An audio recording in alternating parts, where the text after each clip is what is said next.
dois tout d'abord excuser Monsieur le sous-préfet, Monsieur Jean-Yves Roux, sénateur du département des Alpes de Haute-Provence, Monsieur Gilbert Sauvant, député, président du conseil départemental, Monsieur le maire de Castellane et de Péroul, l'adjudant Racine, commandant de la brigade de Saint-André-les-Alpes, Madame la directrice de l'école primaire, Monsieur le président de l'office de tourisme de Saint-André-les-Alpes.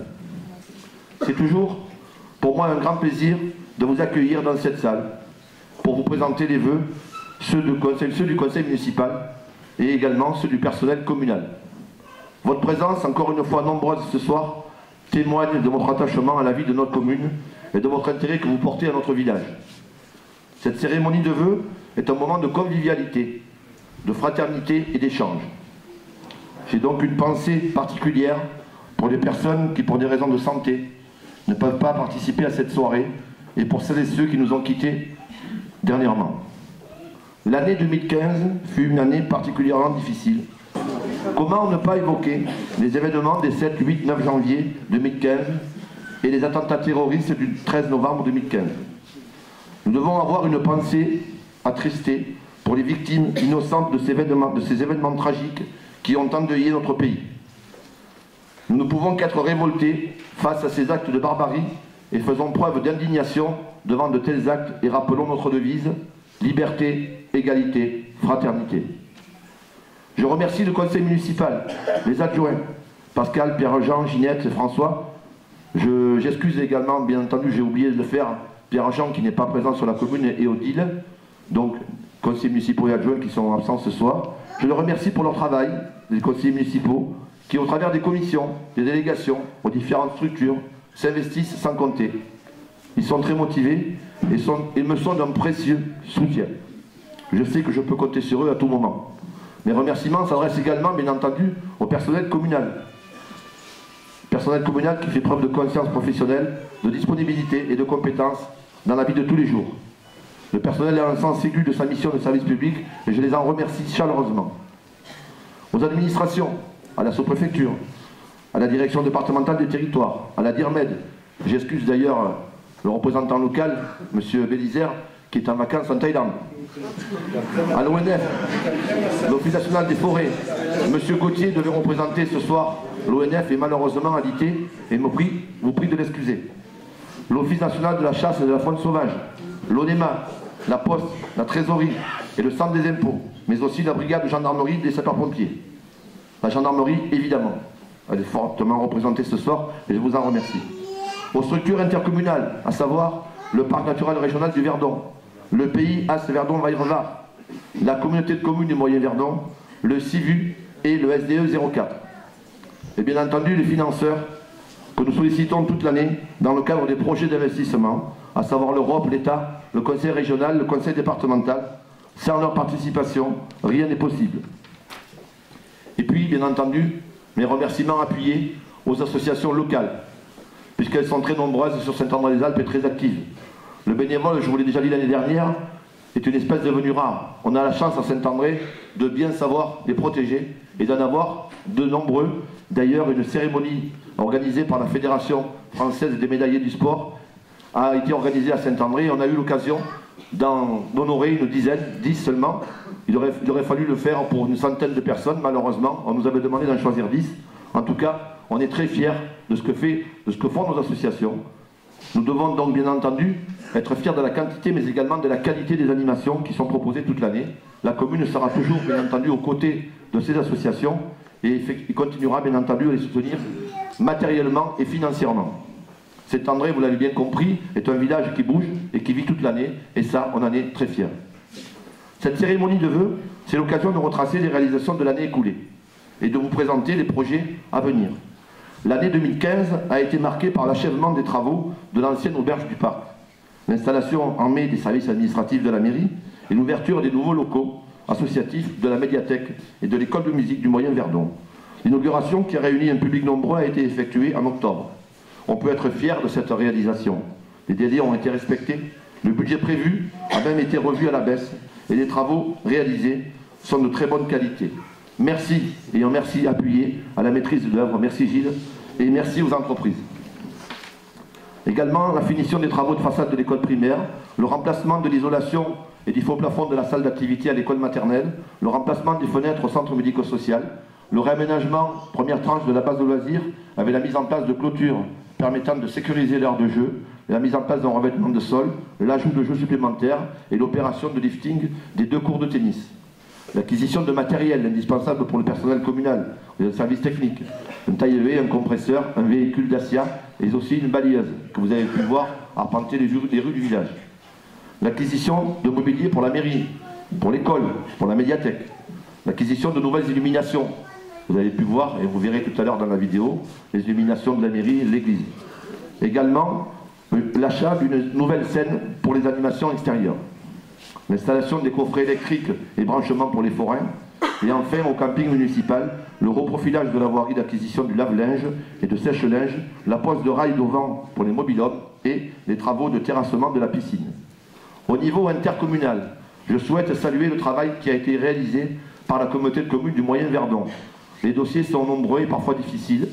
Dans le cadre du projet Secret de Fabrique, les travaux de réhabilitation de la distillerie de Varennes sont terminés. Le musée a ouvert ses portes en juillet. Les travaux à la minoterie de Lamure-Argent se poursuivent. L'ouverture est annoncée en juin. En matière d'équipement, la construction du gymnase et de la crèche de Castellane ont débuté.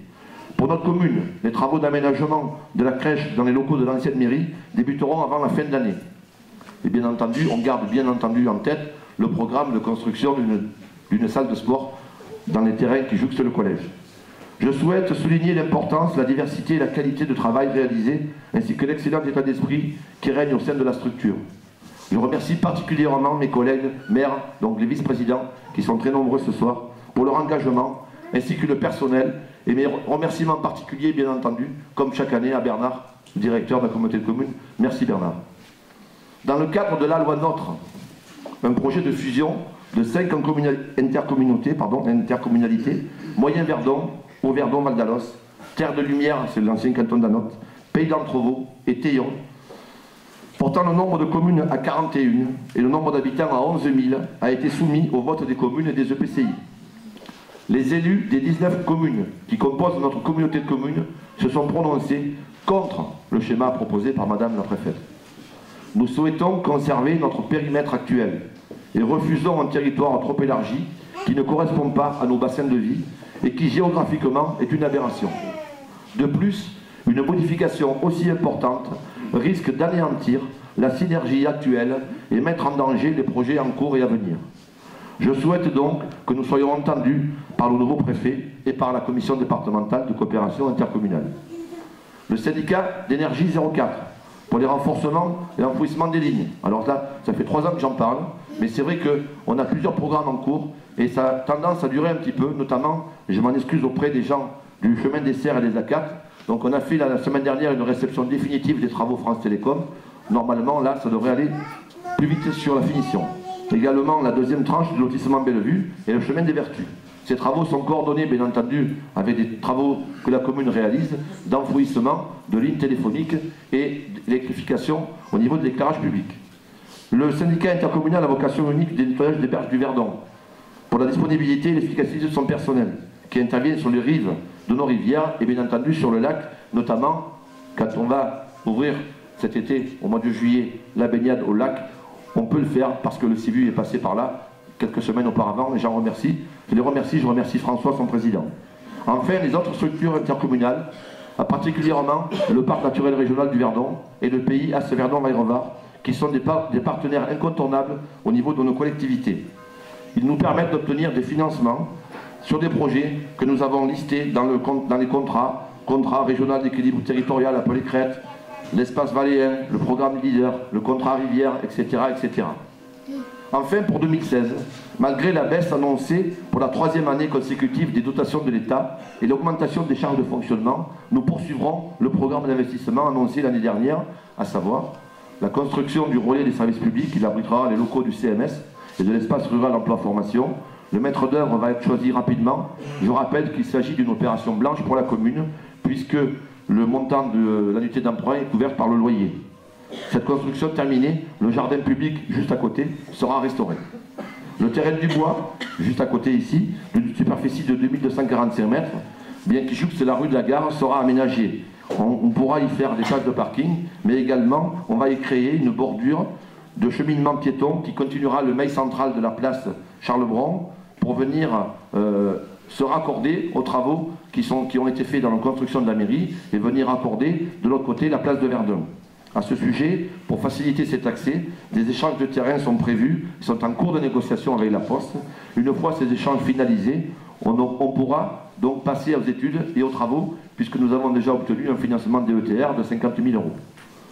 La deuxième tranche d'aménagement de la base de loisirs, des Iscles, permettra un toilettage du mini-golf et du parcours de santé. Enfin, au camping municipal, les travaux de construction de la piscine privative reprendront au printemps. Je rappelle, puisqu'il faut le faire, qu'il s'agit de travaux payés par le budget du camping. Le budget du camping est un budget annexe, complètement indépendant du budget communal. Donc il s'agit d'un équipement pour les campeurs, payé par les campeurs. Ainsi, après avoir implanté 16 mobil-homes, et avec cette construction, nous deviendrons compétitifs et répondrons enfin aux attentes de notre clientèle. Comme vous pouvez le constater, les projets ne manquent pas. Nous espérons simplement que nos partenaires financiers pourront continuer à nous aider. C'est en fonction de leur participation que ces dossiers pourront aboutir. 2016 sera pour notre commune l'année du recensement de la population. Il se déroulera du 21 janvier au 20 février. Il est très important pour la commune car le chiffre de la population recensée découle des dotations de l'État. Votre participation est essentielle. Les 3 agents recenseurs sont Madame Gisèle Faure, Madame Michel Serrano et Monsieur François Grados. Ils se sont répartis de la commune sur 3 secteurs et donc ils ont commencé à arpenter les quartiers, à mettre des imprimés dans les boîtes aux lettres. Je vous demande de leur réserver un meilleur accueil, le meilleur accueil possible parce que ce qu'ils font est important pour nous. Je rappelle qu'ils vont vous remettre des documents et que si vous voulez faire vos déclarations par internet, c'est possible. Je terminerai en vous annonçant que Saint-André-les-Alpes accueillera cette année encore de nombreuses manifestations. Le rallye Monte-Carlo historique le samedi 30 janvier, les boucles du Verdon le 21 et 22 mai, ainsi qu'une étape du Tour des communautés de communes le 17 juin. Je tiens à remercier publiquement Christian Girard, organisateur de ces manifestations, qui malheureusement est excusé parce qu'il avait lui-même ce soir une assemblée générale. Le 28 et 29 mai, l'amicale bouliste organisera les éliminatoires départementales du championnat triplette à la pétanque. Le samedi 25 juin, Triathlon Enfants, Fit Days MGEL, qui est une très grosse manifestation au niveau des enfants. Des contacts ont été pris avec l'inspection académique, avec les établissements scolaires, de façon à ce qu'il y ait le plus grand nombre possible d'enfants qui soient présents. Les enfants retenus participeront, il y aura des enfants qualifiés pour la finale nationale qui se déroulera donc en même temps que le triathlon M qui aura lieu à Castellane le 12 juillet. Triathlon M qui part de Castellane, Saint-Julien-du-Verdon, qui viendra à Saint-André, qui passera par Barème et qui arrivera à Castellane. Donc une boucle importante, donc avec les 3 épreuves classiques, la natation, donc Saint-Julien-du-Verdon sur le lac, le vélo et après course à pied sur Castellane. Enfin, Saint-André-les-Alpes sera cette année encore le rendez-vous incontournable du vol libre, puisque la Coupe du Monde de parapente est programmée du 3 au 10 septembre. Là, évidemment, notre site est réputé, et je crois qu'on peut remercier, bien entendu, les gens d'Aéroglisse, parce que c'est grâce à eux que nous obtenons de telles manifestations chaque année. Pour finir, je vous souhaite donc enfin, à mon nom, au nom du conseil municipal, une bonne et heureuse année 2016, une bonne santé, une année pleine de bonheur et de réussite. Je vous invite maintenant à vous tourner et à regarder la vidéo préparée par Christian Rouboul et Odile Boetti, co-président de Verdon Info. Je tiens à les remercier chaleureusement pour cette réalisation, mais aussi pour la qualité de leur travail et le temps qu'ils passent tout au long de l'année pour relayer l'information sur notre territoire. Je vous invite donc à vous connecter le plus souvent possible sur le site verdoninfo.net. Je vous demande de tourner la tête et de regarder, et ensuite nous aurons l'occasion, une fois la vidéo terminée, elle dure 12-13 minutes, on aura l'occasion de lier ensemble le verre de l'amitié.